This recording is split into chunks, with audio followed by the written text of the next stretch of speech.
Sana kaya. Kaya lang.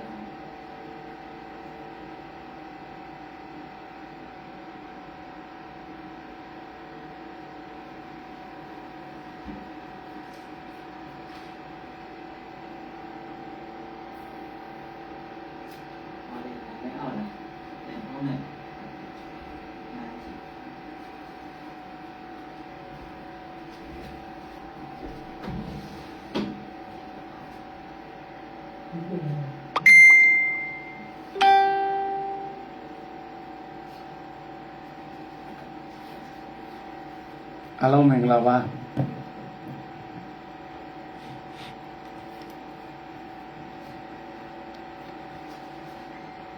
Kawani Didi Mashijare, General Yamanaganda, Diana Nigo Monamia, Alo, Menglavalu Uzana Consabare, Alole, Say Chandajan, Koi Jamajene, Baby Awikwa Bido, Idazu de Alo, Asada Yaya, begins and Biva Zilule, Sumo down like by. That Digniaro, Sonoria, Chede. Ozaba Midazu one in it, then some boat jolly Fanla Lubia Mabo. Arado, the generate the Pamamuda Dola Damro BNI, a dot, Banango Shapuyama, Dicata when you tie it, the Banai Pue, Ozaba, a Puega ne Bido, the Bigede Dola by Mapulo de Bigede. The Masla and the Sabidulo de Project 2025 so the campaign and Sasa Pido. Adima, Senodima, Sabola, Miva Pituri, Nebata Pido, Ajanoni Nebiambio, no concept, Sagapian seasonally, Lopo Panayamua and Dialalo, not this seasonally will locate after I don't general or Madura Javi Pit as an Oria, Ozava Mitazu when in the beginning of Janduya. Akunaga or light. A season, Gapian Chelaya, Gapialaya, the charge of more, lying up a loma, Sema be a Kajaro, the Ma, Yoyare, Niamale, Iowa Lulu Babio General, or some video not only are Midazu and Ile, a Sema be a Chelo, Akuna like go, Tabi like that one, go with it, Akuma at the Biansara. Okay. Alone or TV Chimaba, General Bamanda, Dolida Lodi, Natal, Masanga, Gunema, General Dolai long as in the Ashamian book, a lower Banang, which Abuya campaign, Maslaga, or Lopshit, Roger 2025 on Nama Beta, John Laretti, Donlada, you will be a loaded campaign label, no? Any campaign liga. Target Dolanga Tata, Dolanga, teacher Roman Tare, Tabimero, General Midazu, and 11 manager, no, Dolai Kalagale, a lineage of Kalale or Yaulavi. So the Bamanaga on the nail or Miare Bamana, no, Baby General Male, the cha that Le Babuya, the cha Gandhi period, one way to Dali, Tom Kaya, Jim Chit, no. Baby, General, I see the long nail, that Josa be a logo on my pipane. Diamond letting in it, not on the sun, Ama, General Gigi Mama, Sissy, the General, you at Tala Pit, the Dolanga, Kuranga, Yagate, nothing, the down on my beard up, eating with Bamana, a General Manica nip, that. မြို့သိမ်းစစ်စင်ရေးတစ်ခုလည်းလုပ်ခဲ့တာရှိတယ်ပေါ့နော်ဒီနေ့တော့ကျွန်တော်တို့အဲ့ဒီထက်ပိုတဲ့မြို့မှန်းချက်တွေရှိတယ်ပြင်ဆင်မှုတွေလည်းရှိတယ်ပေါ့နော်အဲ့ဒီအတွက်ကြောင့်ဒီဒေါ်လာ9သိန်းထိတိုးမြင့်ပြီးတော့ဒီမှာကမ်ပိန်းကိုတာဂက်တက်မှတ်ထားတာရှိတယ်နော်ဒါပြည့်တယ်မပြည့်တဲ့ဆိုတဲ့ကိစ္စမှာတော့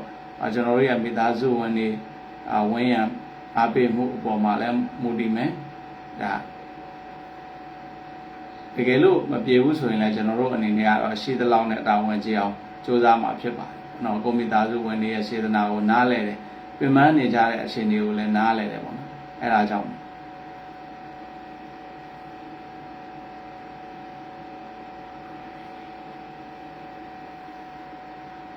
သိတဲ့အတိုင်းပဲကျွန်တော်တို့ BNI ကဟောကြီးမားမားဆယ်လီတွေဘယ်သူမှလည်းဒါပါတဲ့အလေးထားမရှိဘူးပေါ့နော်ဒေါ်လာရေးစကနဦးကလေးကဒီမိသားစုဝင်နေနဲ့ပဲကျွန်တော်တို့အပြန်အလှန်လက်ချင်းဆက်ပြီးတော့ရှိတတ်ခဲ့ကြရတာဒီမိသားစုဝင်ကလည်းဒီမိသားစုဝင်တွေမှာလည်းဗမန်းနေကြပြီဆိုတော့ဟောလိုအပ်ချက်တွေတော့ရှိမှာပေါ့တော်တော်တော့ပြန်ဆုံးပြီထင်တယ်ဟမ်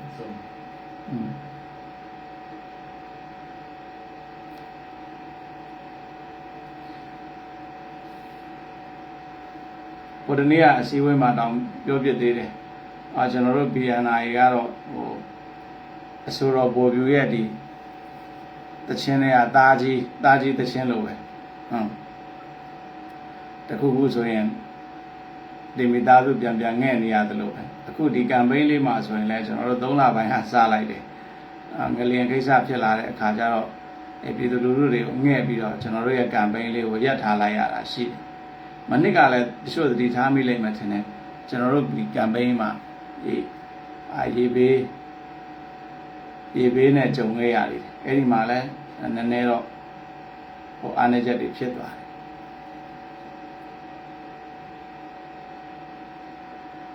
အခုဒါဒီ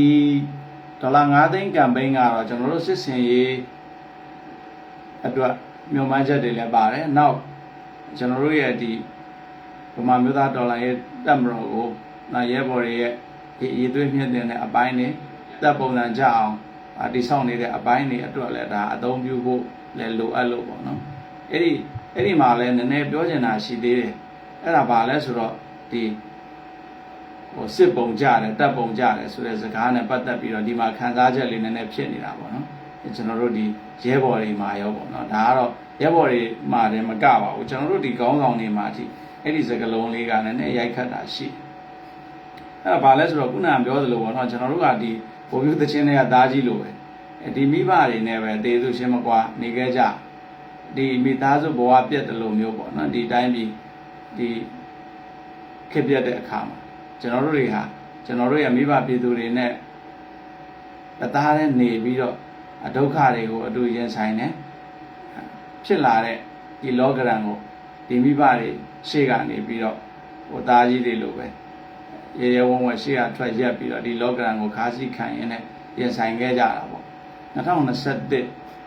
အစောပိုင်းကတည်းကအားလုံးလဲသိပါတယ်ဒီအကြောင်းတွေကကျွန်တော်တို့မပြောရင်တောင်မှဒါအားလုံးသိပြီးသားပဲဒါပေမဲ့တခုရှိတယ်တချို့တွေကဒီအကြောင်းအရာတွေကိုသိပေမဲ့လွယ်မေ့ပြလိုက်ကြတာတွေတော့ရှိပုံရတယ်။ဘာဖြစ်လို့လဲဆိုတော့ပြောချင်တာကကျွန်တော်တို့ကအဲ့ဒီကာလမှာကတည်းကဒီပြည်သူလူထုနဲ့အတူတူမြေပြင်မှာပဲနေပြီးတော့ကိုဒီဆောက်ဖို့တဲ့ပြည်သူလူထုရဲ့ဒီနေ့စဉ်နဲ့များကြုံတွေ့နေရတဲ့ဒုက္ခတွေကိုရှိတဲ့အားနဲ့ရင်ဆိုင်ဖြေရှင်းနေကြရတယ်။အဲ့တော့ကိုတို့မဟုတ်ကိုသက်ကိုဒီဆောက်ဖို့အပိုင်းနေမှာကျွန်တော်တို့ကအားနည်းချက်တွေဖြစ်ခဲ့တယ်။ဒါပေမဲ့ဘလောက်ပဲကျွန်တော်တို့ကိုဒီဆောက်ဖို့ကိုတက်ကိုဒီဆောက်ဖို့အားနည်းချက်တွေဖြစ်ခဲ့ပါလေပေါ့နော်။ကျွန်တော်တို့စပြီးတော့ပြောခဲ့တဲ့ဒီဒေါ်လာရဲ့မေးကြောင့်ဒီခီးကြောင့်တော့တချို့တွေဟိုပန်းနိုင်ကိုရောက်ကုန်ကြတာရှိတယ်။ဒါကကျွန်တော်တို့ကိုရည်သွေးပြောတာမဟုတ်ပါဘူး။ဒါအနှစ်လာပြင်ဆင်ထားကြတဲ့အခြားဒီဒိုင်းလာအင်အားစုတွေသူတို့ရဲ့ကြိုးစားအားထုတ်မှုတွေသူတို့ရဲ့ဉာဏ်မျှော်မြင်နေအတွေးအခေါ်တွေနော်လောက်ရည်ကန်ရည်တွေကြောင့်ဒီပန်းနိုင်ကိုရသွားတယ်နော်သူတို့လိုချင်တဲ့စီရောက်သွားတယ်လို့ပြောလို့ရပါတယ်ဒါပေမဲ့လို့နော်ဒီအခွင့်အရေးကိုသူတို့တွေနှစ်ပေါင်းဆယ်ချီပြီးတော့ရှာဖွေခဲ့ကြတာနော်သူတို့တွေလည်းအဲ့ဒါကိုအခုလိုမျိုးလွယ်ကူမရခဲ့ပါအခုကတော့ဘာလို့လွယ်ကူရလဲလွယ်ကူမဟုတ်သည့်တိုင်ပေါ့နော်ဘာဖြစ်လို့ဒီလိုမျိုးရလဲဆိုရင်ပြောခဲ့တယ်လို့ပေါ့နော်ကျွန်တော်တို့တွေဒီအာနာသိမ့်ပြီးတဲ့နောက်မှာအညာကကျွန်တော်တို့ပြည်သူတွေရဲ့မရှိတာနဲ့ဒေါ်လာရဲ့ခီးဒေါ်လာရဲ့မီးကိုပြိုးခဲ့တဲ့စူးစမ်းအားထုတ်ခဲ့တဲ့ရလဒ်တွေပေါ့နော်အဲ့ဒီအခြေအနေတွေကတိုင်းပြည်လုံးကိုရိုက်ခတ်သွားစေနိုင်လောက်တဲ့အနေအထားတွေရှိခဲ့တယ်ကဘာကတောင်မှအားသိငယ်ရတဲ့အနေအထားတွေလည်းရှိတယ်ပေါ့နော်ဒါကျွန်တော်တို့ဟို ပြောနေကြတယ်စစ်ပုံမကြဘူးတပ်ပုံမကြဘူးအဲ့ဒီမကြဘဲနဲ့အညာသားတွေဖီယိုဖျဲနဲ့ဝင်ခဲ့တဲ့တိုက်ပွဲပဲအဲ့ဒီတိုက်ပွဲအရှိန်ကနော်အချို့သူတွေအတွက်အခွင့်အရေးတောင်ဖြစ်ခဲ့တာရှိတယ်ဒါပေမဲ့ပြောချင်တာပါလဲဆိုတော့ဒီလိုမျိုးပေါ့နော်ကျွန်တော်တို့တွေကကိုနော်ကိုတက်ကိုဒီဆောက်ဖို့ဆိုတာတဲ့ဒီပြည်သူတွေနဲ့အတူမြေပြင်မှာနေပြီးတော့ဒီတိုက်ပွဲဝင်ခဲ့ကြတယ်အဲ့ဒီအခြေအနေကနေပြီးတော့အခြားသူတွေအတွက်တော့အခွင့်အရေးတွေဖြစ်ခဲ့ကြပေမဲ့လို့နော်ဒါတွေကိုသိပေမဲ့လို့လွယ်မေ့ပြကြတယ်ဒီတန်ဖိုးတွေကိုမထီမဲ့မြင်ပြုကြတဲ့စကားတွေကြုံလာရတယ်အဲ့ဒါပြည်သူလူထုတချို့ထံကလည်းကြားရတယ်လို့ကျွန်တော်တို့ရဲ့တက်အချင်းချင်းစီကနေလည်းကြားရတာရှိနော်အဲ့ဒါကျွန်တော်တို့တက်မှာမဟုတ်ပါဘူးအညာမှာဒီလိုမျိုးအားနေတဲ့သူတွေအပေါ်မှာအဲ့ဒီရိုက်ခတ်နေတဲ့စကားတက်ပုံမကြဘူးစစ်ပုံမကြဘူးဆိုတဲ့စကားတွေပေါ့နော်ဒါကတော့စစ်ပုံကြတယ်တက်ပုံကြတယ်ဆိုတဲ့နေရာမှာလက်နက်ကင်ပြီးတိုက်နေရတဲ့အဖွဲ့အစည်းတွေအတွက်အဓိကလိုအပ်ချက်ဖြစ်တယ်ဆိုတာကျွန်တော်တို့ဒါပြဝလက်ခံတယ်ပေါ့နော်ဒါပေမဲ့ဒီအားနည်းချက်ကိုအရန်ကြီးနင်းပြောနေတဲ့ကိစ္စမှာတော့ဒီအညာကနော်မရှိတာနဲ့ဖြစ်တယ်လို့အသက်ပေးပြီးတော့ပြည်သူလူထုအတွက်ဘဝတွေစတေးခဲ့ကြတဲ့ရဲဘော်တွေတပ်ဖွဲ့ဝင်တွေအပေါ်မှာနည်းနည်းမထီမဲ့မြင်ပြုတဲ့စော်ကားတဲ့အနေအထားတွေထိတောင်မှတက်ရောက်တာတွေကြုံခဲ့ရတယ်အခုကျွန်တော်တို့ရဲဘော်တွေဒီမြေပြင်မှာဆိုရင်သူတို့ကိုယ်တိုင်ပြန်ပြောလာတယ်ရှိတယ်ကျွန်တော်တို့ရဲ့စ조사အားထုတ်မှုတွေကဘာမှတန်ဖိုးမရှိလို့လားပေါ့နော်ကျွန်တော်တို့အညာသားတွေရဲ့ပေးဆက်မှုတွေကဘာမှကိုပဲသူတို့တော့အမှတ်တရဖြစ်เสียမရှိလို့လားပေါ့နော်တချို့သူတွေကပြောကြတယ်တပ်ပုံမကြဘူးဆိုတဲ့ကိစ္စတွေပေါ့နော်ဒီသူလူထုကပြောတာကတော့တပိုင်းထားပါတော့တချို့တပ်ဖွဲ့ဝင်တွေကအဲ့လိုမျိုးဒီကျွန်တော်တို့ BNI မှာမဟုတ်ပါဘူးအခြားလူကအဖွဲ့လေးတွေပေါ်မှာလည်းဒီတပ်ပုံမကြဘူးဆိုတဲ့ကိစ္စတွေအပေါ်မှာမိမိကိုယ်ဂုဏ်ယူဝင်ကြွားပြီးတော့အခြားအပေါ်မှာမထီမဲ့မြင်နဲ့ပြောဆိုကြတာတွေကြားနေရတာတွေရှိတယ်။ဘာပဲဖြစ်ဖြစ်ဒီဟာတွေကလိုအပ်တယ်ဆိုတာလက်ခံပါတယ်။ဒါပေမဲ့လို့ဒီအညာမှာခက်ခဲနဲ့တိဆောက်ထားတဲ့တပ်ဖွဲ့တွေအပေါ်မှာနော်ထိုက်တဲ့လေးစားမှုပေးလို့မရဘူးလားပေါ့။မိမိတို့ကိုယ်တိုင်ရောဒီအခွင့်အရေးတွေဒီလိုအခြေအနေတွေတိဆောက်ဖို့ဘယ်သူတွေကြောင့်ရလဲဆိုတာလေးနည်းနည်းလောက်ပြန်စဉ်းစားပေးကြစေချင်တယ်ပေါ့နော်။ဒါပေမဲ့ဒါကတော့ကျွန်တော်တို့ကဆက်မိလို့စကားအရာပြောခြင်းဖြစ်တယ်ကိုဘာပဲဖြစ်ဖြစ်ကျွန်တော်တို့တိဆောက်ရမယ်ဆိုတဲ့အပိုင်းကိုလည်းကျွန်တော်တို့ဒါပြန်ပြီးတော့လေးနက်စဉ်းစားလာတယ်ပေါ့နော်အဲ့ဒီမှာကျွန်တော်တို့2021ကနေပြီးတော့ဒီ2024ထိ2023 2024ထိကျွန်တော်တို့ဒီခီးပေါ်မှာကျွန်တော်တို့ရှိတဲ့အားနဲ့ပြေလွာစူးစမ်းခဲ့ပြီးပြီအဲ့တော့အခုကျွန်တော်တို့ရဲ့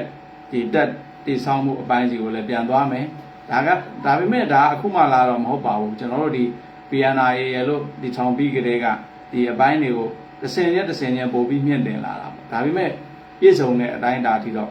မရောက်သေးဘူးပေါ့နော်အဲ့တော့ဒီ2023မှာလည်းကျွန်တော်တို့တက်ကိုအတက်နိုင်ဆုံးပြင်ဆင်ခဲ့တယ်2024မှာလည်းဒါပြင်ဆင်တက်ကိုပို့ပြီးတော့ကျစ်လက်ခိုင်မအောင်ပို့ပြီးတော့ရေသွေးပြေဝအောင်ပြင်ဆင်နေတာပဲဒီပြင်ဆင်မှုတွေနဲ့ပဲဒီလိုမျိုးတပ်ပုံမကြဘူးဘောနော်စစ်ရစစ်သွေးမပြေဝဘူးလို့တချို့တွေမထီမဲ့မြင်ပြောဆိုလောင်ပြောင်နေတဲ့ဂျားကနေပြီးတော့ကျွန်တော်တို့တွေကနော်တကယ်ကိုပဲဒီစစ်မြေပြင်မှာပေါ့နော်အတွေ့အကြုံရှိတဲ့ ERO ကြီးတွေရဲ့ဥဆောင်မှုတောင်မပါဘဲနဲ့ကျွန်တော်တို့ဗမာမျိုးသားဒေါ်လာရေးတက်မလို့ကိုယ်အင်အားလေးနဲ့ကိုစစ်စစ်ရိတ်တကယ်ကိုနည်းနည်းလေးနဲ့ကျွန်တော်တို့မျိုးသိန်းစစ်စင်ရေးတစ်ခုလုပ်ပြခဲ့တယ်အောင်မြင်မှုလဲဒါရခဲ့တာကိုအားလုံးသိမှာဒါပေမဲ့အခြေအနေအရတပြိုင်နက်လှုပ်ရှားမှုဖြစ်အောင်ကျွန်တော်တို့ညှိနှိုင်းခဲ့တဲ့နေရာမှာတပြိုင်နက်လှုပ်ရှားမှုဖြစ်ဖို့အခြားနေရာကနေပါမလာတဲ့အခါကျတော့ဒါထီးကြီးဖြစ်သွားတဲ့စစ်စင်ရေးမှာကျွန်တော်တို့၄ရက်လောက်လေးပဲထိန်းပြီးတော့ပြန်ဆုတ်ခဲ့ရတာတွေရှိတယ်ပေါ့နော်။ဒါပေမဲ့ပြောချင်တာကကျွန်တော်တို့တွေလည်းအတက်နိုင်ဆုံးတော့ကျွန်တော်တို့ကြုံခဲ့ရတဲ့အခြေအနေတွေနော်ကျွန်တော်တို့လေ့လာထားရတဲ့အခြေအနေတွေကနေပြီးတော့အတက်နိုင်ဆုံးတက်ကိုတက်ပုံကြအောင်တိဆောက်တယ်ရဲဘော်တွေစစ်သွေးပြေဝအောင်ပြင်ဆင်တယ်ပေါ့နော်အဲ့ဒီအနေအထားတွေက2023ထက်2024မှာပိုလာခဲ့တယ်အဲ့ဒီ2024တဲ့အခု2025မှာပို့ပြီးတော့ကောင်းမွန်တဲ့အခြေအနေတွေဖြစ်လာရမယ်ဆိုပြီးတော့ကျွန်တော်တို့တွေက ဒါဒီအပိုင်းနေမှာလဲတက်ကိုတိဆောက်တဲ့အပိုင်းနေမှာလဲပြင်ဆင်နေပါတယ်အဲ့ဒီနေရာမှာတော့ခုနကမတိမဲ့မြင်ပြောဆိုမှုတွေအတွက်မခံကျင်စိတ်ကြောင့်တက်မဟုတ်ဘဲနဲ့ဒါကတကယ်ကိုလိုအပ်တဲ့အခြေအနေတရားလည်းဖြစ်လို့ကျွန်တော်တို့ကဒီတက်တိဆောက်တဲ့အပိုင်းနေရဲဘော်တွေကိုဒါအတွေ့အကြုံတွေပေါ့နော်စသဖြင့်ပေါ့ဒါပြင်ဆင်တဲ့အပိုင်းတွေကိုပို့ပြီးတိုးမြင့်လုပ်နေတာရှိတယ်ဒါကျွန်တော်တို့ဒီမြောက်ဘက်မှာလည်းမဟာမိတ်တွေနဲ့တိုက်ပွဲဝင်ခဲ့သလိုအခုဆိုရင်အနောက်ဘက်မှာလည်းကျွန်တော်တို့ဒါမဟာမိတ်တွေနဲ့အတူမျိုးသိန်းစစ်စင်ရေးတွေမှာဒါတိုက်ပွဲဝင်နေတာရှိတယ်ပေါ့နော်ဒါပေမဲ့ဒီ2024နဲ့ဒီ2025ဒီကာလတွေမှာတော့ကျွန်တော်တို့ဒိတ်တစိတ်ပဲလှုပ်ရှားပြစ်တာတွေများလာတယ်ပေါ့နော်နေမြေတိတ်ချက်တွင်တဲ့အပိုင်းတွေရောပေါ့နော်ဒိတ်တစိတ်ပဲလှုပ်ရှားပြစ်တာများလာတယ်ပြောချင်တာတော့ကျွန်တော်တို့ဒီ2025အတွက်ကျွန်တော်တို့တွေဒေါ်လာရေးခီးကိုဆက်ရအောင်မှာဖြစ်တယ်ကျွန်တော်တို့အစကတည်းကကိုယ့်မူကိုယ့်ရည်ရွယ်ချက်နဲ့ကိုယ့်မျှော်မှန်းချက်နဲ့ကိုပြက်သားတာထီထီမာမာရက်တည်ခဲ့တဲ့ BNI ကဒီကနေ့ထိအိုးစားဘက်တွေရဲ့ကိုညီပံ့ပိုးမှုနဲ့ကျွန်တော်တို့ယုံကြည်ရလမ်းကိုဆက်ရှောင်နေနိုင်တော့မှဖြစ်တယ်အဲ့ဒီမှာဒါပြောလိုတာကတော့ကျွန်တော်တို့ဟာဘယ်သူပေးတဲ့ခေါင်းစဉ်နဲ့မှဒီဒေါ်လာရေးခရီးကိုသွားနေတာမဟုတ်ဘဲနဲ့ကိုယ်နိုင်ငံရေးမှုနဲ့ကိုယ်ရည်ရွယ်ချက်နဲ့ကိုယ်မျှော်မှန်းချက်နဲ့ကိုသွားနေတာဖြစ်တယ်အဲ့ဒီအခြေအနေကြောင့်လဲကျွန်တော်တို့ဟာနိုင်ငံရေးအတွန်းအတိုက်တွေကိုအများကြီးကြုံခဲ့ရဘယ်လိုပဲကြုံခဲ့ရသည်ဖြစ်စေခုပြောခဲ့တဲ့ကျွန်တော်တို့ရဲ့အိုးစားဘက်တွေကျွန်တော်တို့ရဲ့မိသားစုဝင်တွေရဲ့ဖေးမမှုနဲ့ကျွန်တော်တို့ကမရက်ခဲ့တယ်ဒါကတော့ဂိုင်းကျွန်းပြီးကျွန်းကိုင်းပြီးဆိုသလိုပဲကျွန်တော်တို့ကလည်းဒီပြည်သူလူထုတွေအတွက်ကျွန်တော်တို့အသက်တွေဘဝတွေရင်းပြီးတိုက်ပွဲဝင်နေတာဖြစ်တယ်ကျွန်တော်တို့တွေရဲ့ဒီလိုမျိုးတိုက်ပွဲဝင်နိုင်ဖို့အင်အားတွေကိုလည်းဒီပြည်သူလူထုတွေကနေပြီးတော့ပေးပြီးတော့ကျွန်တော်တို့ဒီနိုင်ငံရေးအတွန်းအတိုက်လိုင်းလေကြားမှာကျွန်တော်တို့ဒီမာရက်တည်နေတာဒီကနေ့ထိပဲဖြစ်တယ်ဒါပေမဲ့ကာလတာရှည်လာတဲ့အခါမှာတော့ကျွန်တော်တို့တွေကမူလရည်ရွယ်ချက်တွေမပြောက်သိတိုင်ပေါ့နော်ပြောင်းလဲစဉ်းစားရတဲ့အခြေအနေတွေတော့အများကြီးကြုံလာရတယ်ဒါကလည်းကျွန်တော်တို့ကြုံလာရတဲ့လူပုဂ္ဂိုလ်တွေအဖွဲ့အစည်းတွေသူတို့ရဲ့လှုပ်ဆောင်ချက်တွေသူတို့ရဲ့စေတနာတွေပေါ့နော်ဒီအခြေအနေတွေအပေါ်မှာကျွန်တော်တို့ပြောင်းလဲစဉ်းစားပြီးလုပ်ကင်ရတာတွေလည်းရှိလာတယ်ဘာလဲဆိုတော့ကျွန်တော်တို့ပြောခဲ့တယ်လို့ပေါ့နော်ဒေါ်လာရေးကနဦးကတော့ကျွန်တော်တို့ Federal Democracy ဆိုပြီးတော့ကြွေးကြော်ပြီးတက်လာခဲ့ကြတာပဲတိုင်းရင်းသားအားလုံးနော်တန်တူအခွင့်အရေးနောက်ပြီးတော့ကျွန်တော်တို့အားလုံးပြည်ထောင်စုကြီးကိုပေါင်းစည်းတည်ထောင်ကြမယ်ပေါ့နော် Federal နဲ့ Democracy ပေါင်းစပ်ပြီးတော့ Federal Democracy ပြည်ထောင်စုကြီးကိုစိတ်ကူးရင်ခဲ့တာဒါပေမဲ့ဒီကနေ့အခြေအနေအရအဲ့ဒီကျွန်တော်တို့မျှော်လင့်တဲ့ Federal Democracy ပြည်ထောင်စုဆိုတာကတော့ကျွန်တော်ထင်တယ်ဒီဒေါ်လာရေးကာလအလွန်မှာယုံကြည်ဖြစ်ပေါ်လာဖို့မလွယ်တော့ကိုဒေတာကိုဒေတာကိုလွတ်မြောက်ဖို့ကိုကြမှာကိုဖန်တီးဖို့ပဲအားလုံးကဒါစ조사နေကြတဲ့အနေအထားရှိတယ်ဒီအနေအထားမှာရိုးသားတဲ့သူတွေရောမရိုးသားတဲ့သူတွေရောရိုးသားတဲ့အဖွဲ့အစည်းတွေရောမရိုးသားတဲ့အဖွဲ့အစည်းတွေရောကျွန်တော်တို့အများကြီးကြုံခဲ့ရပြီအဲ့တော့ကျွန်တော်ခဏဒီနောက်ပိုင်းမှာပြောလာရတယ်လို့ကျွန်တော်တို့နိုင်ငံရေးလောဘတော့အရန်မကြီးရဲတော့ကျွန်တော်တို့ရှောက်ခဲ့ရတဲ့လမ်းမှာကျွန်တော်တို့အရန်လေးစားခဲ့ကြရတဲ့ပုံကိုယ်တွေအရန်လေးစားခဲ့ကြရတဲ့အဖွဲ့အစည်းတွေရဲ့နိုင်ငံရေးစေတနာတွေကိုလည်းကျွန်တော်တို့မြင်လာရတဲ့အခါမှာကျွန်တော်တို့အံ့ဩထိတ်လန့်ခဲ့ရတာတွေလည်းရှိပါနော်တကယ်ပါအဲ့ဒီတော့ဆိုတော့ကျွန်တော်တို့ကလက်ရှိလူထုအတွက်အကျိုးဖြစ်ထွန်းမှုကိုရည်ရွယ်ပြီးတော့ကျွန်တော်တို့ပြောင်းလဲစဉ်းစားပြီးတော့ဆောင်ရွက်နေတာတွေရှိတယ်ဒါတွေကပုံသဏ္ဍာန်ပေါ်လာရင်တော့ကျွန်တော်တို့ပြည်သူတွေဒီအသီးပွင့်ကိုခံစားရလိမ့်မယ်လို့တော့ကျွန်တော်မျှော်လင့်ပါတယ်ဒီချိန်မှာတော့ကျွန်တော်တို့ကဒီကိစ္စတွေကိုအရန်ကြီးပြည့်စုံပြောပြဖို့လည်းခက်တယ်သေချာတာကတော့ကျွန်တော်တို့အတက်နိုင်ဆုံးကျွန်တော်တို့တက်ကိုပြင်ဆင်မယ်စုဖွဲ့မယ်ကျစ်လက်အောင်တည်ဆောက်မယ်စစ်သွေးအပြင်ကျွန်တော်တို့ကနိုင်ငံရေးတည်တဲ့ဒါရဲဘော်တွေနိုင်ငံရေးတည်တဲ့အဖွဲ့အစည်းအဖြစ်နဲ့ဆက်လက်ရပ်တည်နေမယ်ပြီးရင်တော့ခုနပြောခဲ့တယ်လို့ပေါ့နော်ကျွန်တော်တို့ဒေသကျွန်တော်တို့လူထုကျွန်တော်တို့လက်လန်းမီယာမှာလက်တလုံးအကျိုးဖြစ်ထွန်းမှုအတွက်ကျွန်တော်တို့အကောင်းဆုံးကြိုးစားမယ်အဲ့ဒီနေရာမှာဘယ်သူတွေရဲ့ဝေဖန်မှုဘယ်သူတွေရဲ့တိုက်ခိုက်မှုဘယ်သူတွေရဲ့ထိုးနှက်မှုကိုမှကျွန်တော်တို့အရန်ကြီးအာယုံဆိုင်နေမှာတော့မဟုတ်ဘူးကျွန်တော်တို့လူထုတွေကျွန်တော်တို့ပြည်သူတွေရဲ့လက်တလုံးအကျိုးဖြစ်ထွန်းမှုအတွက်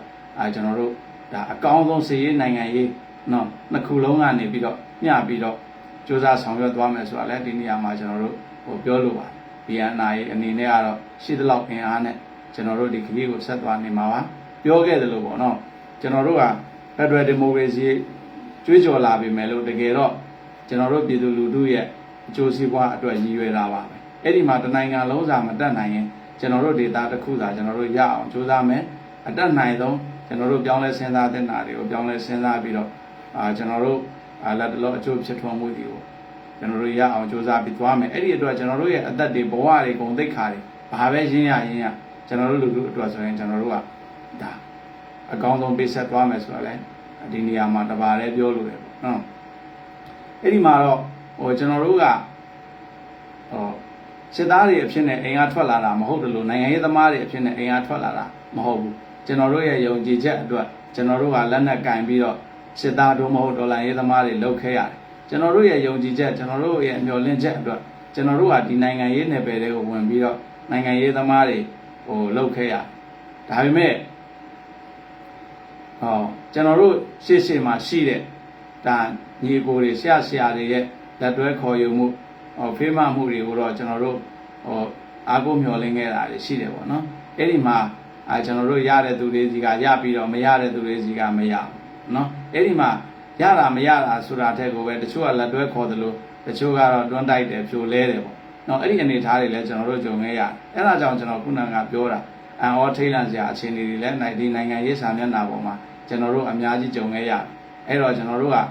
အရန်ကြီးနိုင်ငံရေးလောဘတော့မကြီးရဲတော့ကြီးကျယ်တွေလည်းဒါကျွန်တော်တို့မပြောရဲတော့ဘာပဲဖြစ်ဖြစ်ကျွန်တော်တို့ရဲ့မူအရရှိနေပြီမယ်လို့လက်တလောကတော့ကျွန်တော်တို့ဒေတာကျွန်တော်တို့လူထုတကယ်ကိုပဲဒိဋ္ဌဓမ္မအကျိုးဖြစ်ထွန်းမှုကိုဥတည်ပြီးတော့ကျွန်တော်တို့စူးစမ်းသွားမယ်အဲ့ဒီအတွက်စီးရေးနိုင်ငံရေးကျွန်တော်တို့ရှိသလောက်အားလေးနဲ့ကျွန်တော်တို့ရအောင်လုပ်မယ်အဲ့ဒီမှာလူထုရဲ့ဝန်ရံမှုကိုလည်းကျွန်တော်တို့မျှော်လင့်နေအဲ့ဒီအတွက်ကျွန်တော်တို့ဒီမှာ project 2025ဆိုပြီးတော့ဗဏ္ဍာရေး campaign လေးလုပ်ထားတာရှိတယ်ပေါ့နော်အဲ့ဒါလည်းအတက်နိုင်ဆုံးပါဝင်ပေးကြဖို့ကျွန်တော်အနေနဲ့ရဲဘော်တွေရဲ့ကိုစားဒါတိုက်တွန်းပြောကြားလိုတယ်ပေါ့နော်ဒီမှာလည်းဖုန်းလေးပြောက်သွားတယ်စာပို့ထားတဲ့ဟာလေးဟောဒီမှာဟုတ်လားဒီမှာလဲကျွန်တော်တို့ဒီ project 2025ကနေပြီးတော့ပြည်သူလူထုတွေကနေစာပေးတဲ့အစီအစဉ်လေးတွေပေါ့နော်ကျွန်တော်အသေးစိတ်တော့ဖတ်မပြတော့ပါဘူးတချို့ကဒီမှာစသားခြင်းပဲပေါ့နော်ကျွန်တော်တို့ရဲ့တိုင်းရင်းသားညီကိုဖြစ်တဲ့ကရင်မောင်နှမတွေကနေစပြီးတော့အများကြီးပဲကျွန်တော်တို့ရဲ့တိုင်းရင်းသားညီကိုမောင်နှမတွေဒီအိုးစားဘတ်တွေစူတောင်းစကားတွေနောက်ဝင်းရံအားပေးတဲ့စကားတွေကျွန်တော်တို့ပြောထားတာရှိတယ်ဒီစာလေးတွေကိုဖတ်ပြီးတော့လဲရဲဘော်တွေလည်းအားတက်ရတယ်ကျွန်တော်တို့လည်းအားတက်ပါတယ်နော်အခက်ခဲတွေဒုက္ခတွေရှိသည့်တိုင်ဒီလိုမျိုးကျွန်တော်တို့အပေါ်မှာယုံကြည်နဲ့ဝင်းရံအားပေးနေကြတဲ့မိဘပြည်သူတွေရှိတဲ့အတွက်လည်းကျွန်တော်တို့ဒီပြည်သူတွေအတွက်စူးစမ်းရမယ်ခရီးလမ်းမှာကျွန်တော်တို့အတွက်အားစိတ်တစ်ခွက်ပါအဲ့မှာကျွန်တော်နည်းနည်းပြောပြခြင်းနဲ့စာလေးတွေရှိတယ်ပေါ့နော်ဒီမှာစစ်တော်ဘုံငကားရေးတဲ့ဆက်လက်တိုက်ပွဲဝင်ပေးပါလို့လည်းမပြောရဘူးရက်လိုက်ပါလို့လည်းမပြောရပြန်ဘူးတဲ့ရင်းထားရတာအသက်တွေဘဝတွေအဲ့တော့အတိတတိလေးထားပြီးတော့လောက်ကင်မှာ BNI ရဲ့တစ်ဖွဲ့လုံးကျမ်းမာပေးကင်းပါစီစာလေးကတော့တော်တော်လေးပါပဲဒါပေမဲ့ရက်လိုက်ပါလို့လည်းမပြောရဘူးဆက်လက်တိုက်ပွဲဝင်ပေးပါလို့လည်းမပြောရဘူးဆိုတဲ့စကားဒါအပြန်အလှန်ပြင်ပန်းလာတဲ့အပေါ်မှာနားလည်မှုနဲ့တွဲလာတဲ့အားပေးစကားပေါ့နော်မလုပ်ဘူးဆိုရင်လည်းအပြစ်မပြောလို့ဆိုတဲ့သဘောမျိုးပေါ့နော်လုံနိုင်တယ်ဆိုရင်လည်းဆက်လုပ်ပါဆိုတဲ့သဘောပဲနော်သူတို့အနေနဲ့တတ်နိုင်တာလေးတွေကိုပေးနေမယ်ဆိုတဲ့ပါအဲ့ဒီလိုပါပဲကျွန်တော်တို့အနေနဲ့လည်းခုနပြောတဲ့ဒီအိုးစားဘတ် campaign ကျွန်တော်တို့ဒေါ်လာ9သိန်းရည်ရွယ်ပြီးလုပ်တဲ့နေရာမှာဒါကတက်ရဲ့တိဆောက်ရေးရောကျွန်တော်တို့ကြီးမားတဲ့စစ်စင်ရေးတစ်ခုလည်းရှိတဲ့အတွက်ဒါကိုရည်ရွယ်ပြီးတော့ဒေါ်လာ9သိန်းတားကတ်ထားပြီးလုပ်တာဖြစ်တယ်ဒါပေမဲ့လည်းဒါကိုပြည့်အောင်မဖြစ်မနေပါပေးကြပါလို့လည်းမပြောရဘူးပေါ့နော်တကယ်လို့ပါပေးမယ်ဆိုရင်လည်းဒီလိုမျိုးပေးလာတဲ့အင်အားတွေနဲ့ကျွန်တော်တို့အကောင်းဆုံးတော့စူးစမ်းသွားမှာပါပဲဘာဖြစ်လို့လဲဆိုတော့အခုနကကျွန်တော်တို့ရဲ့ညီကိုမိုးကြီးပြောသလိုပါပဲနော်မပြောရဘူးဆိုတာကဘာဖြစ်လို့လဲဆိုတော့ပင်မတဲ့အခြေအနေတွေကိုနားလည်နေလို့ မပြောရဘူးဆိုတာမျိုးပါပဲကျွန်တော်တို့လည်းအဲ့လိုပါပဲကျွန်တော်တို့ဒီဒေါ်လာ9သိန်းကကျွန်တော်တို့ရဲ့စစ်စင်ရေးနဲ့နော်ဒီဆောင်ရေးတွေအတွက်ဒါအနည်းဆုံးပမာဏသတ်မှတ်ထားတဲ့သတ်မှတ်ပြီးတော့လူတို့ကိုတောင်းခံထားတဲ့ငွေဖြစ်တယ်ဒါမှမပြည့်ရင်လည်းကျွန်တော်တို့ကမဖြစ်ဖြစ်အောင်ထည့်ပေးပါလို့လည်းမပြောရဘူးဘာဖြစ်လို့လဲဆိုတော့ဒေါ်လာ9သိန်းဆိုတာကကျွန်တော်တို့ဒါမြန်မာငွေနဲ့တွက်မယ်ဆိုလို့ရှိရင်ဒါသိန်း2000ကျော်ပဲရှိပါသေးတယ်အဲ့ဒီဒါစစ်စင်ရေးတစ်ခုမှာသိန်း2000ကျော်ဆိုတာကစစ်စင်ရေးကြီးမားတဲ့စစ်စင်ရေးတစ်ခုမှာသိန်း2000ကျော်ဆိုတာကဘာမှပြည့်စုံတဲ့အနေထားတော့မဟုတ်လာဘူးဆိုတာလက်ရှိမျိုးသိန်းစစ်စင်ရေးအတွက်အလုံးလုံးနေကြတဲ့သူတွေသိပါတယ်အခုဒါကျွန်တော်တို့ဒီအနောက်ဘက်ဆိုရင်လည်းကျွန်တော်တို့ရဲ့ညီနောင်တွေမျိုးသိန်းစစ်စင်ရေးတွေမှာအနည်းဆုံးစစ်စင်ရေးတစ်ခုကိုသိန်း9000ပတ်ဝန်းကျင်လောက်ကုန်ကြတဲ့အနေထားတွေရှိတယ်ပေါ့နော်ဒီအနေထားတွေထိလည်းကျွန်တော်တို့မမျှော်လင့်ပါဘူးရှင်းမှာပြောခဲ့သလိုလူတို့ကတစ်ချက်ပေးရင်နှစ်ချက်ရအောင်လုပ်မယ်ဆိုသလိုပဲကျွန်တော်တို့ဒီသိန်းဒေါ်လာ9သိန်းပေးရင်ဒေါ်လာ10သိန်းပို့လောက်တန်အောင်ကျွန်တော်တို့အလုပ်လုပ်ဖို့ပဲဘယ်လိုနည်းနဲ့လုပ်နိုင်မလဲဆိုတာပဲကျွန်တော်တို့ပြင်ဆင်ထားပါတယ်အဲဒါကြောင့်အဲ့ဒီတကယ်လိုအပ်တဲ့ပမာဏတွေကမှအနည်းဆုံးပမာဏလေးကိုကျွန်တော်တို့သတ်မှတ်ပြီးတော့ဒီဟာလောက်တာဖြစ်တယ်ဒါပေမဲ့ကိုမိုးကြီးပြောသလိုပါပဲကျွန်တော်တို့ဘယ်လိုပြောမလဲမပြောရဘူးနော်မဖြစ်အောင်ပါပေးပါဆိုတဲ့စကားမျိုးတော့မပြောရဘူးကျွန်တော်တို့မေတ္တာရက်ခံတိုက်တွန်းတဲ့အနေထားလောက်ပဲရှိပါအဲ့ဒီမှာနောက်တစ်ယောက်ပေါ့နော်လူကြားကောင်းတရားနာလောက်ကြတဲ့လူတွေစင်မော်ရောက်တဲ့ကာလဓမ္မအကြောင်းကိုအာရမပါဇက်နဲ့ပြောကြတဲ့ကာလကိုလူရဲ့သွေးတွေစွန့်နေတဲ့လက်နဲ့စိတ်ပရိကင်ထားသူတွေကိုသူတော်ကောင်းလို့ကိုးကွယ်နေတဲ့ကာလကိုလူငယ်လေးတွေအလောင်းကိုပလင်လောက်ထိုင်သူတွေလူရဝင်နေတဲ့ကာလကိုပြည်သူတွေဂုံသွေးနှလုံးသွေးကိုပေါ်စောခင်းတယ်လို့လမ်းခင်းရှောင်နေသူတွေခေါင်းဆောင်ထင်နေတဲ့ကာလအဲ့ဒီအမောင်ခေကြီးမှာကြော်ဖြတ်ဖို့လမ်းပြမိရင်တင်တာလင်ဖြစ်ပါစေပုံနကားရှင်မျောလင်းယုံကြည်အဆုံးထိဝင်ရမှာမယ်လေမမင်းနေပြောထားတဲ့စကားတွေကျွန်တော်သဘောကျတယ်ဒီစကားတွေကိုဒီလိုချိန်မှာပြောရင်တချို့တွေကတော့ဒါတော်တော်လေးကိုဆက်ဆက်ခါကြမှာတကယ်လဲမှန်တယ်ကျွန်တော်တို့ကနိုင်ငံရေးမှာနော်ပြည်သူလူထုအတွက်လို့ဗဇက်ကပြောပြီးတော့ပြည်သူလူထုအသက်ကိုပြည်သူလူထုရဲ့သွေးတွေကိုနော်ပြည်သူလူထုရဲ့ဘဝတွေကိုနင်းပြီးတော့ကိုယ့်ရဲ့အာဏာစကြက်တွေကိုယ့်ရဲ့ဒီနိုင်ငံရေးဈေးကွက်တွေကိုတိဆောက်နေကြတဲ့လူတွေဒီမှာတွေ့လာခဲ့ရအဲ့ဒီအန်အောထိတ်လန့်နေဆိုတာကအဲ့ဒီအချက်တွေအများကြီးပါအဲ့တော့ကျွန်တော်တို့ကနော်ဒီလူတွေကနည်းနည်းနောလည်းမဟုတ်ဘူးဒီနိုင်ငံရေးခီးလမ်းမှာကျွန်တော်တို့တွေ့ခဲ့ရတာဆိုရင်အများကြီးအဲ့တော့ခုနကပြောတဲ့မမင်းနေပြောသလိုပဲနော်ဘာပဲဖြစ်ဖြစ်ဒီခင်းလိုက်ရတဲ့လူငယ်လေးတွေခင်းလိုက်ရတဲ့ပြည်သူလူထုရဲ့ဒီသွေးတွေအသက်တွေဘဝတွေနဲ့တန်အောင်နော်ကျွန်တော်တို့အတက်နိုင်ဆုံးဒေတာတစ်ခုအတွက်တော့မဟုတ်ကျွန်တော်တို့လက်လန်းမီယာလူထုအတွက်ဒိဋ္ဌဓမ္မအကျိုးဖြစ်ထွန်းမဲ့ပုံစံကိုကျွန်တော်မရအောင်ဆွဲခေါ်ပြီးတော့ဒီဆောက်ဖို့ပြင်ဆင်ထားတာတွေရှိပါကျွန်တော်တို့အတက်နိုင်ဆုံးစူးစမ်းပေးမယ်ကျွန်တော်တို့နင်းခဲ့တဲ့ဘဝကျွန်တော်တို့ခင်းခဲ့တဲ့သွေးတွေနော်ကျွန်တော်တို့နင်းခဲ့တဲ့အသက်တွေမဟုတ်သည့်တိုင်ဘယ်သူကနင်းနေဘယ်သူကခင်းအဲ့ဒီလူတွေအတွက်ကျွန်တော်တို့တက်နိုင်တဲ့လောက်ကျွန်တော်တို့လက်လန်းမီယာနော်အဲ့ဒီဘဝတွေကိုပြန်လည်ပြီးတော့တာယာတွေကိုကျွန်တော်တို့အကောင်းဆုံးစူးစမ်းမယ်လို့ကြည်ပေးတယ်မမင်းနေအခြေအနေရကျွန်တော်တို့ကတနိုင်ငံလုံးသာစိတ်ကူးရင်လို့တော့အာမတန်ဘူးပေါ့နော်အဲ့တော့ကျွန်တော်တို့လက်လန်းမီယာနော်ကျွန်တော်တို့ဆက်ဆက်ရဒေတာလူထုရဲ့အကျိုးစီးပွားအတွက်ကျွန်တော်တို့အတက်နိုင်ဆုံးဒါပြောင်းလဲစူးစမ်းပါမယ်မမင်းနေပြောသလိုပေါ့နော်ကျွန်တော်တို့နိုင်ငံရေးမှာစိတ်ပရိကြီးကင်ထားတဲ့နော်ကြောင်သူတော်ကျော်တခိုးနိုင်ငံရေးသမားတွေနော်နောက်ပြီးတော့အာဏာစကြက်ရှာနေကြတဲ့သူတွေအဲ့ဒီလူတွေရဲ့အပြန်လန်အားပြိုင်မှုကြားထဲမှာကြေမွသွားရမယ်ဘဝတွေနဲနိုင်သမျှနဲအောင်နော်ကျွန်တော်တို့စူးစမ်းပြီးတော့လူထုရဲ့ဘဝနော်ကျွန်တော်ညံမိသလောက်ကျွန်တော်တို့ကိုယ်စွမ်းညံစွမ်းရှိသလောက်နဲ့လမ်းပြသွားမယ်လို့မဟုတ်ကျွန်တော်ရအောင်လမ်းဖောက်သွားမယ်လို့ပေးပါတယ်မမင်းဒါတော့မေကွန်းများတော်တော်လေးကျမ်းတဲ့မေကွန်းထာဝရလေးစားလျက်ပါဘုံနဂါရေးတဲ့နာမခဘယ်တော့တိုက်မှလဲသိချင်လို့ပါဗျာလေကိုယ့်ဟာကိုယ်တောင်လောင်ရည်ရမယ်သဘောဖြစ်နေပြီဒီမေကွန်းကတော့ ဒီမေးခွန်းကတော့ဖုန်းနံပါတ်ထည့်ပေးပြီးတော့မေးရင်ပိုကောင်းမယ်ထင်တယ်ဗျဖုန်းနဲ့ဖြေမှနော်ဒီလိုမေးခွန်းမျိုးဆိုတာ public မှာဖြေလို့လည်းကောင်းတဲ့ဟာမဟုတ်ပါဘူးအဲ့တော့ကိုကမောင်ဆိုရင်အဲ့ဒါလေးနားလည်ပေးပါနော်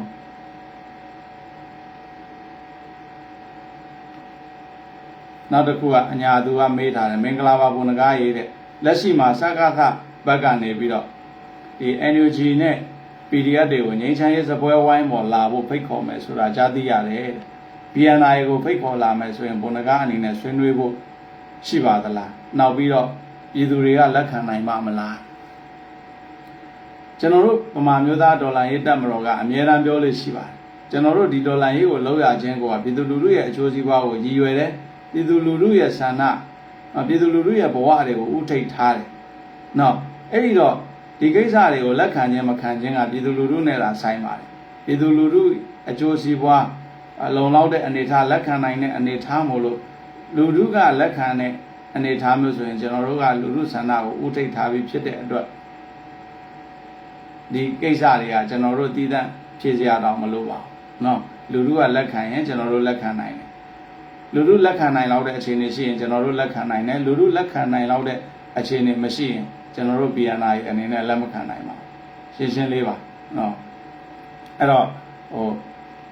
ဒီမေကွန်းအတွက်လည်းကျွန်တော်ခုမှမဟုတ်ပါဘူးအရင်တုန်းကလည်းဖြစ်ဘူးပါကျွန်တော်တို့ကတော့လူထုရဲ့အကျိုးစီးပွားကိုဥထိတ်ထားတယ်လူထုရဲ့ဒိဋ္ဌဓမ္မเนาะသိတာထင်ရှားတဲ့ရလက်ကောင်းနေနဲ့လူထုကလက်ခံနိုင်တဲ့အခြေအနေမျိုးဆိုရင်ကျွန်တော်တို့ကအဲ့ဒီမှာ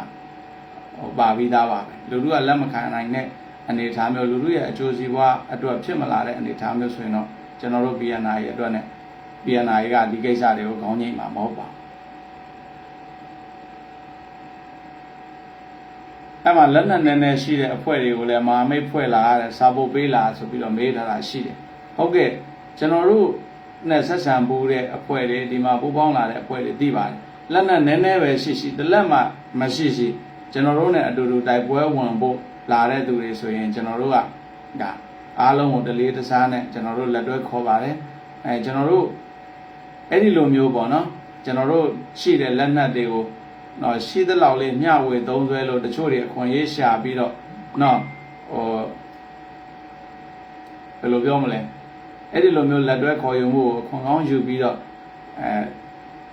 ကျွန်တော်တို့ BNI ကိုဒုက္ခပေးသွားတာတွေတောင်မှကျွန်တော်တို့ကြုံခဲ့ရပါတယ်။နော်နည်းနည်းများများကျွန်တော်တို့ကတန်ဖိုးထားပါတယ်။ဒေါ်လာရေးလှုပ်ရှင်တဲ့အဖွဲ့တွေနော်ကိုယ့်ထက်သာတဲ့အဖွဲ့တွေအနေနဲ့ကိုယ့်ကိုလက်တွဲတာမတွဲတာထက်ကိုယ့်ထက်နှိမ့်တဲ့အဖွဲ့တွေကိုနဲ့လက်တွဲပြီးတော့တိုက်ပွဲဝင်ဖို့ကိုယ့်ရဲ့အကူအညီလိုအပ်တယ်ကိုယ့်ရဲ့ဥဆောင်မှုလိုအပ်တယ်ဆိုပြီးတော့လက်ကမ်းလာတဲ့အနေအထားတွေမှာကျွန်တော်တို့ပဲအဖွဲ့မှမငြင်းဘူးပါ။ခုနကပြောသလိုပေါ့နော်။တပ်ပုံမကြဘူးဆိုတဲ့အခြေအနေမျိုးတွေနောက်ပြီးတော့ကျွန်တော်တို့ကိုယ့်အဖွဲ့ကြီးပေါ်မှာကိုမန်တက်ပြီးတော့ဒီအဖွဲ့ငယ်တွေအပေါ်မှာမလေးမစားလုပ်တဲ့အနေအထားမျိုးတွေကျွန်တော်တို့လုံးဝမရှိပါဘူးအားလုံးကိုလက်ကမ်းကြိုးစိုးပါတယ်ဒါကျွန်တော်တို့နဲ့ပူးပေါင်းဖို့တဲ့အဖွဲ့တွေလည်းသိပါဘာဖြစ်လို့လဲဆိုတော့ဒီမပြည့်စုံမှုတွေကအညာမှာဒီပြည်သူလူထုနဲ့ဒုက္ခအတူတူခံပြီးတော့တိုက်ပွဲဝင်နေကြတဲ့ကျွန်တော်တို့ရဲ့အညာသားတွေဘယ်လောက်ထိခက်ခဲတယ်ဘယ်လောက်ထိအားနည်းတယ်ဆိုတာနော်ဘယ်လောက်ထိအခြေအနေအကြောင်းတရားနော်ရှားပါးကြားမှာရက်တည်ကြလဲဆိုတာတွေကျွန်တော်တို့နားလည်ပါတယ်အဲ့ဒါကြောင့်အဖွဲ့ငယ်တွေအပေါ်မှာလဲကျွန်တော်တို့တလေးတစားခေါ်ယူလက်တွဲပါတယ်ဟုတ်ကဲ့သမိုင်းတရားခံကနေလွတ်မြောက်အောင်တန်းတူအခွင့်အရေးအတွက်နိုင်အောင်တိုက်ပေးပါတယ်သမိုင်းတရားခံဆိုတာတော့ဗမာလူမျိုးကြီးဝါဒကိုများရည်ရွယ်ပြောသလားမသိဘူးဒီကိစ္စတွေကျွန်တော်တို့လေးလေးနက်နက်စဉ်းစားပါတယ်နော်ကျွန်တော်တို့ကိုယ့်လူမျိုးကိုပြန်ပြီးတော့နင်းတဲ့ပုံစံမျိုးတွေလည်းကျွန်တော်တို့မပြောချင်တော့ဘူးဘာပဲဖြစ်ဖြစ်ပေါ့နော်သမိုင်းတရားခံဆိုတဲ့ကိစ္စတွေကတော့ကျွန်တော်တို့ခင်မှာမဖြစ်အောင်ကျွန်တော်တို့အတက်နိုင်ဆုံးစူးစမ်းပြီးတော့အားလုံးရဲ့အခွင့်အရေးကိုကျွန်တော်တို့လေးစားမှုနဲ့ကျွန်တော်တို့စူးစမ်းအားထုတ်သွားမယ်ဒါပေမဲ့လို့ပြောခဲ့သလိုပေါ့နော်ကျန်တဲ့တိုင်းရင်းသားတွေကသူ့ဒေတာသူ့အခွင့်အရေးအတွက်သူတို့အေးအေးဆေးဆေးသူတို့ဖန်တီးယူနိုင်နေပြီဖြစ်တဲ့အတွက်ကျွန်တော်တို့ကအဲ့ဒီကိစ္စတွေသိပြီးတော့ကောင်းတဲ့ထည့်စရာတောင်မလိုတော့ဘူးကျွန်တော်တို့ဒေတာကျွန်တော်တို့လူထုနော်ဒီလူတွေရဲ့အခွင့်အရေးအတွက်ပဲကျွန်တော်တို့ပို့သွေးရလိမ့်မယ်ထင်တယ်နော်တိုက်ပေးပါဆိုတဲ့ကိစ္စမှာတော့စီရေးနိုင်ငံရေး ကျွန်တော်တို့တွေးတတ်တဲ့လောက်ကျွန်တော်တို့ညံမီတဲ့လောက်ကျွန်တော်တို့အားထုတ်နိုင်တဲ့လောက်နဲ့ကျွန်တော်တို့စူးစမ်းပြီးတိုက်ပွဲဝင်သွားမှာပါ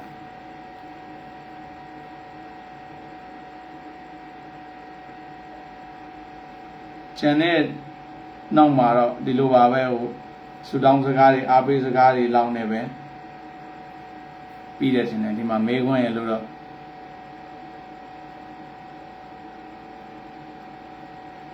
ဒီမှာဘုံကားအပါဝင်ဘုံကားဥဆောင်တဲ့ BNI ရဲဘော်များအားလုံးနဲ့ထောက်ဖို့များဝိုင်းဝန်းကူညီထောက်ပံ့လူဒန်းပေးကြတဲ့သူများအားလုံးကိုရောစိတ်ပါကျမ်းမာချမ်းသာပြီးမိမိတို့အလိုချင်ဆုံးဖြစ်တဲ့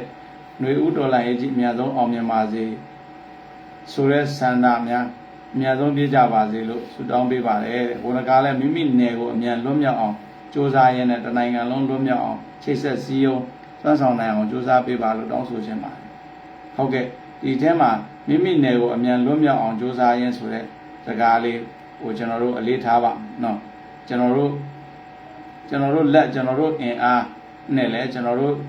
ငယ်မြေအတွက်လောက်ပဲကျွန်တော်တို့အခုချိန်မှာတော့ပို့စူးစမ်းရမယ်ထင်တယ်ဘာပဲဖြစ်ဖြစ်ကိုယ့်အနေနဲ့ကိုလက်လန်းမိသလောက်ကိုချိတ်ဆက်မိသလောက်တိုင်းနာညီကိုတွေဘက်လည်းတက်နိုင်သမျှကိုကြီးတိုက်ပွဲဝင်ခဲ့တာတွေလည်းရှိခဲ့ပြီးပြီပေါ့နော်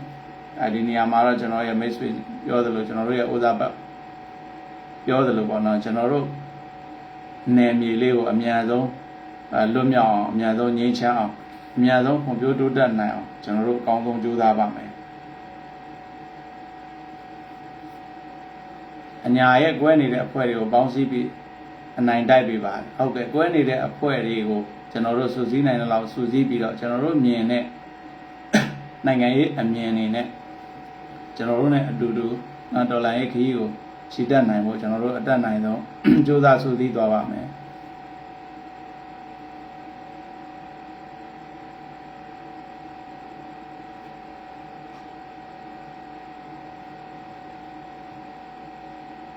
မင်္ဂလာပါကိုရေးတဲ့ရှေ့ကရန်သူပြက်ဓာတ်ထက်နောက်ကျောကဓာပူးသက်တဲ့ဓာလူရင်းတွေကထိုးတဲ့ဓာတွေကပိုအန်နေများတယ်အကိုဓာကြောင့်ပိုကူးဆိုင်ပေးပါတဲ့တိုင်းပြည်မှာပြည်သူကိုရှေ့ရှုတဲ့သူကိုကြိုးကြည့်သူတွေကမနှစ်မြို့ဘူးမူဝါဒကို UDP လူပုဂ္ဂိုလ်မခင်တဲ့အခါပုဂ္ဂိုလ်မင်းသူတွေကလည်းရှုစိတ်မှမထင်ဘူးခုထိတော့တကယ်မှန်ခြင်းနဲ့အုပ်စုကနဲနေသုံးပဲဒါကြောင့်လဲမကြသင့်တာကြာမနာသင့်ပဲပိုနာရတာတွေရှိတယ်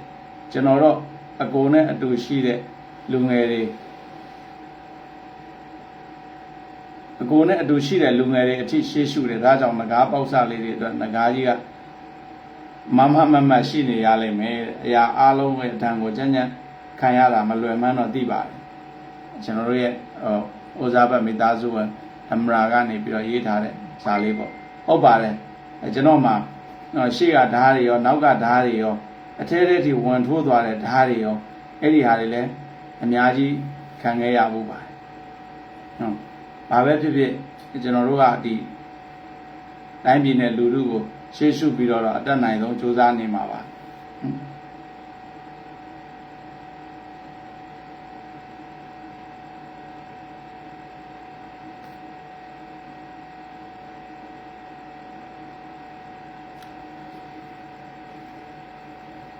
တကယ်တော့လေအဲ့ဒီကိုကြိုးကြည့်တဲ့သူတွေပေါ့နော်ကျွန်တော်တို့မှာနိုင်ငံရေးမှာကိုကြိုးပဲကြည့်ပြည်သူအကျိုးပဲကြည့်အုပ်စုဖွဲ့နိုင်တယ်ဆိုလို့ရှိရင်အဲ့ဒီအုပ်စုကကျွန်တော်တို့နိုင်ငံရဲ့လက်ရှိအခြေအနေအရာပေါ့နော်ကျွန်တော်တို့နိုင်ငံကလူအုပ်ဝါဒထွန်းကားနေတယ်လို့ဖြစ်တဲ့အခါကျတော့အဲ့ဒီအုပ်စုဖွဲ့နိုင်တယ်ဆိုလို့ရှိရင်အဲ့ဒီအုပ်စုကလူထုကိုဆွဲဆောင်တဲ့နေရာမှာတော်တော်အားကောင်းမောင်းတန်အရေးပါတယ်နော်အဲ့ဒီမှာလဲအဲ့ဒီလိုဆွဲဆောင်နိုင်တဲ့ဒီလူအုပ်တွေကလူထုရဲ့အကျိုးကိုကြည့်တယ်ဆိုရင်တော့ပြဿနာမရှိဘူးပေါ့နော်ကိုကျိုးကိုကြည့်တယ်ဆိုရင်တော့ပြဿနာရှိတယ်အဲ့ဒီမှာလဲကိုကျိုးကြည့်တဲ့လူတွေကဒီလူထုကြားကဒီလူငယ်တွေကိုနိုင်ငံရေးအတွေ့အမှားတွေရိုက်သွန်းပြီးတော့အစွန်းရောက်ဝါဒတွေနဲ့နော်သွေးခင်းတဲ့လမ်းကိုမနာမနေလျှောက်ဖို့လှုံ့ဆော်နေတာတွေလည်းမြင်ရတယ်ဒါပေမဲ့ဒီကိစ္စကိုဒီလက်နက်ကင်လမ်းစဉ်ကိုကျွန်တော်တို့လည်းရွေးချယ်ခဲ့ကြတာပဲဒါပေမဲ့နီမာလမ်းမားနဲ့နိုင်ငံရေးအမြင်မှားနဲ့တော့ကျွန်တော်တို့ကမသွားစေချင်ဘူးအတက်နိုင်ဆုံးတော့နီမန်လမ်းမှန် နိုင်ငံရေးအမြင်မှန်မှန်နဲ့ပဲနော်ရှေ့ဆက်သွားသေးခြင်းတယ်အဲ့ဒီအခြေအနေတွေကနေပြီးတော့ဒါအတက်နိုင်သောလူငယ်တွေကိုလမ်းမှန်ပေါ်ကျွန်တော်တို့ဆွဲနိုင်တဲ့လောက်တော့ဆွဲခေါ်သွားမှာပါကိုယ်အဖွဲ့ကရဲဘော်တွေဆိုတာတဲ့ပေါ့နော်ကိုယ်နဲ့ဆက်ဆက်မိရာပတ်ဝန်းကျင်တွေရဲဘော်တွေအားလုံးကိုကျွန်တော်တို့အတက်နိုင်ဆုံးပုံမြင်တဲ့နိုင်ငံရေးအမြင်တွေနဲ့နော်အတက်နိုင်ဆုံးစူးစီးပြီးတော့ကြံ့ကြံ့ခံပြီးဆောင်ရွက်သွားမှာဖြစ်ပါတယ်အမရာကြီးဟုတ်ကဲ့ပါ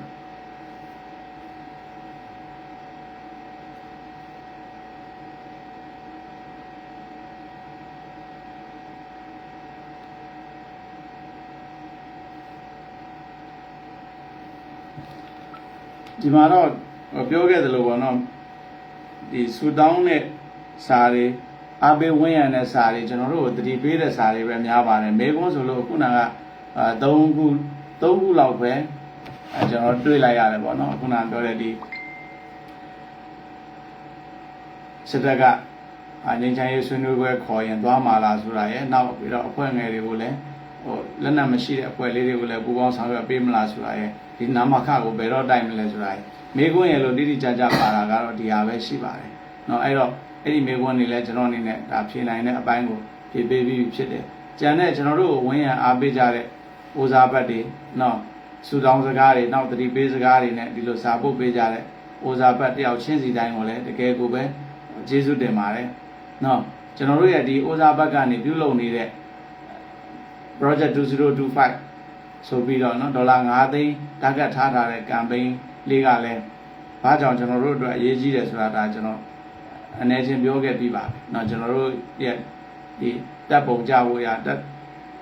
ဒီဆောင်နေတဲ့အပိုင်းတွေရဲဘော်တွေရဲ့ဒီရေသွေးပြည့်မီဖို့ရအတွက်မွမ်းမံလေးချင်းပြင်ဆင်နေတဲ့အပိုင်းတွေနောက်ပြီးတော့ဒီကျွန်တော်2025မှာညှော်လင့်ထားတဲ့စစ်စင်ရေးအတွက်လိုအပ်ချက်တွေဖြည့်ဆည်းဖို့ဒီဒေါ်လာ5သိန်း campaign လေးကတော့ကျွန်တော်တို့ဗမာမျိုးသားဒေါ်လာရေးတက်မတော်အတွက်အသက်တမျှအရေးကြီးပါတယ်။နောက်မျိုးသိန်းစစ်စင်ရေးတစ်ခုရဲ့ကုန်ကြစရိတ်ကလည်းဒီအနစာ3စာမကဘူးဆိုတာလည်းတချို့တွေနားလည်နေပါအဲ့ဒီမှာအခွန်ပန်းတာနောက်တရားစာတနည်းနည်းမှကျွန်တော်တို့ထိပါခြင်းမရှိတဲ့ဗမာမျိုးသားဒေါ်လာရေးတက်မတော်အနေနဲ့ဒီ target လေးကိုတော့အာနာနာနဲ့ဒါလူလူစီတောင်းခံရခြင်းဖြစ်တယ်ပေါ့နော်ဒါပေမဲ့မဖြစ်မနေကိုပါပေးကြပါလို့လည်းမပြောရပါဘူးကျွန်တော်တို့လူထုကပါဝင်ပေးသလောက်နဲ့ကျွန်တော်တို့PNI ကလည်းအကောင်းဆုံးစူးစမ်းပြီးတော့လူထုကိုကျေးဇူးဆက်သွားမှာဖြစ်ပါတယ်ဒါလေးလည်းဒီနေရာမှာပြောချင်ပါတယ်အမြဲတမ်းမဲ့ကျွန်တော်တို့ဗမာမျိုးသားဒေါ်လာရေးတပ်မတော်က2021ဒီစစ်တပ်ကအာဏာသိမ်းပြီးကြတဲ့ကကျွန်တော်တို့ရဲ့မိဘပြည်သူနဲ့ရင်အုပ်မကွာဒီမြေဒီရေမှာနေလာရင်းနဲ့ကျွန်တော်တို့ကအခက်ခဲတွေအမျိုးမျိုးကြားကနေအတွန်းတိုက်တွေအမျိုးမျိုးကြားကနေပြီးတော့စ조사ရက်တည်ခဲ့ပြီးဖြစ်တယ်ကျွန်တော်တို့ကိုတိဆောက်ဖို့တဲ့မိဘပြည်သူတွေရဲ့လက်တလောဒုက္ခတွေကိုကာကွယ်ဖို့အကူအညီဖြစ်ရှင်းဖို့တာလုပ်နေရတဲ့အတွက်ကျွန်တော်တို့မှာလိုအပ်ချက်တွေအားနည်းချက်တွေတော့ရှိနေပါတယ်။ဘာပဲဖြစ်ဖြစ်ဒီအားနည်းချက်တွေကြားထဲကနေပဲကျွန်တော်တို့လူထုအတွက်ကျွန်တော်တို့ဒေသအတွက်ကျွန်တော်တို့မျှော်လင့်ချက်ပန်းနိုင်တစ်ခုကိုယူပြီးတော့အဲ့ဒီလူတွေရဲ့လက်မှာအပ်နိုင်လိမ့်မယ်လို့ကျွန်တော်ကတော့ယုံကြည်ပြီးစူးစမ်းနေတဲ့အပိုင်းတွေရှိပါတယ်။ဒီနေရာမှာကျွန်တော်တို့ဘယ်နည်းနဲ့မဆိုပေါ့နော်ဘယ်နည်းနဲ့မဆိုအတက်နိုင်သောလူငယ်တွေနောက်ပြီးတော့လူငယ်တွေဆိုတဲ့နေရာမှာလူကြီးလူငယ်အားလုံးပေါ့ပြည်သူလူထုရဲ့အသက်သွေးတွေနဲနိုင်သမျှနဲတဲ့နီးနဲ့ကျွန်တော်တို့ဒီအကျိုးရလဒ်ကိုရအောင်ရှာဖွေသွားမယ်အဲ့ဒီအတွက်လိုအပ်လို့ရင်းရမယ်ဆိုရင်လည်းအဲ့ဒီအသက်တွေဘဝတွေကကျွန်တော်နဲ့တူကျွန်တော်တို့ရဲ့ BNI ကဗမာမျိုးသားဒေါ်လာရေးတပ်မတော်ကဒေါ်လာရေးရဲဘော်တွေနောက်ပြည်သူလူထုကိုစားကျွန်တော်တို့ရဲ့ဘဝတွေကျွန်တော်တို့ရဲ့အသက်တွေသွေးတွေကိုကျွန်တော်တို့ခင်းပေးသွားမယ်အဲ့ဒါကိုဂရုပြုပါအတက်နိုင်ဆုံးတော့ကျွန်တော်တို့ရဲ့အနာကျင်မှုထိခိုက်မှုအ ਨੇ ဆုံးနဲ့ကျွန်တော်တို့ဒေတာကျွန်တော်တို့လူထုအတွက်လိုချင်တဲ့ပန်းနိုင်ကိုဒါလက်ထဲမှာပိုင်နိုင်ကြိုင်နိုင်အောင်လဲကျွန်တော်တို့စူးစမ်းသွားပါမယ်ပေါ့နော်ဒီမှာတော့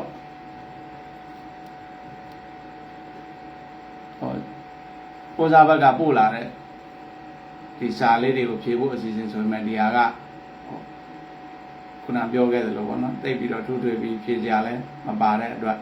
ဒီကနေ့ညတော့ဒီလောက်ပါเนาะကျွန်တော်တို့ဒီ project 2025မှာ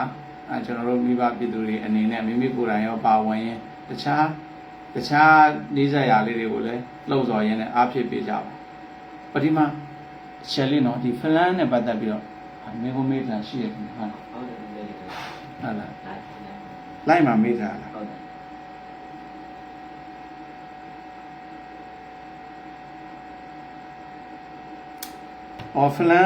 ဖလန်မျိုးသိန်းစစ်စင်ရေးမှာလက်နက်မျှဝေပါသလားတဲ့အခြေအနေလေးရှင်းပြပေးပါတယ်အဲ့ဒီကိစ္စတွေကတော့ကျွန်တော်ဒီမှာရှင်းပြဖို့နည်းနည်းခက်အောင်မှထင်တယ်လက်နက်မျှဝေတဲ့ကိစ္စတွေကသူတို့ဟိုမှာဆွေးနွေးနေကြပဲဆဲပဲရှိတယ်ဆိုတော့ဒီကိစ္စတွေကကျွန်တော်ဒီမှာတော့ဖြေဖို့ခက်လိမ့်မယ်ထင်တယ်အဲ့ဒီမှာချင်းညီနောင်နဲ့ကျွန်တော်တို့ပါဝင်တဲ့မဟာမိတ်အဖွဲ့တွေပေါ့နော်ဒီလက်နက်ခွဲတန်းကိစ္စလေးတွေတော့သူတို့ဆွေးနွေးနေကြတာဖြစ်တယ်ပေါ့နော်ဆိုတော့ဒီကိစ္စကိုတော့ဒီမှာကျွန်တော်ဖြေလို့မရတာလေးနည်းနည်းအဲ့ဒါနားလည်ပေးကြစီလိုပါတယ်နော်ကျွန်တော်တို့ရဲ့ဩဇာဘက်မိသားစုဝင်တွေအားလုံးနော်ဒီမှာစောင့်ကြည့်နေကြတဲ့ကျွန်တော်တို့ရဲ့ပြည်သူလူထုတွေအားလုံးဟိုကိုယ်စိတ်နှလုံးရှင်ပြုံးချမ်းမြေ့ကြပါစေလို့ကျွန်တော်အနေနဲ့ဒါနောက်ကွန်ဆက်ဆူတောင်းစကားပြောကြရင်လည်းနေအောင်ချုပ်ပါတယ်ထပ်ပြီးတော့စကားချက်လေးပါလို့လာကတော့နော်ကျွန်တော်တို့ကိုစားဘမိသားစုဝင်တယောက်ပြောသလိုကျွန်တော်တို့ဒေတာလေးကျွန်တော်တို့လက်လန်းမီယာပြည်သူလူထုဘဝအတက်နိုင်ဆုံးအများဆုံးလွတ်မြောက်ပြီးတော့နော်အထီးကိုင်းနည်းနဲ့ကျွန်တော်တို့အကျိုးဖြစ်ထွန်းမှုရဖို့အကောင်းဆုံးစူးစမ်းသွားပါမယ်အကျိုးလည်းစူးစမ်းနေပါတယ်ပေါ့နော်တကယ်လို့ကျွန်တော်တို့ဒီကိစ္စအောင်မြင်လာတဲ့အခါကျရင်တော့ကျွန်တော်တို့ပြည်သူလူထုတွေဒါကိုကောင်းကောင်းမြင်တွေ့ခွင့်ရမှာဆိုတာလေးလဲကျွန်တော်အနေနဲ့